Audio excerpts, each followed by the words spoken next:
სკოლებში გვაქვს სკოლებში პროგრამა, იმიტომ რომ ასე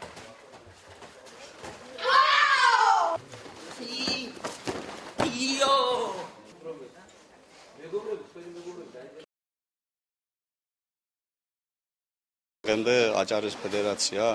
კარატეს ფედერაცია არასდროს არ ქონია დაფინანსება და ჩვენი პრობლემები, ჩვენ ვისაუბრეთ იმ თემებზე თუ რამდენად მასობრივია, რამდენად პოპულარულია ეს სპორტის სახეობა. არსებობს ჩვენების პრობლემა, მე ვფიქრობ, რომ უნდა არსებობდეს ერთი აღმოსავლური ორთაბრძოლების ცენტრი, სადაც ეს პრობლემები არ იქნება და უფრო მაღალი დონის სპორტსმენები იქნება მომზადებული. სპორტის სახეობა პოპულარულია და ფაქტიურად მიმდინარეობს ამ სპორტული სახეობის განვითარება რაღაც ესე ვთქვათ კერძო ხარჯებს. მაშინ, როდესაც ქალაქ შესაბამისად თუ ამდენად პოპულარული სახეობაა და როგორც ხედავთ, ნამდვილად ესეა, აქვს საშუალება და აუცილებლად უნდა დაინტერესდეს და განეხილოს სამომავლოდ დაფინანსების საკითხი, ანუ კლუბის შექმნისა და კლუბის არსებობის მისი დაფინანსების ეს იქნება უზრუნველყოფა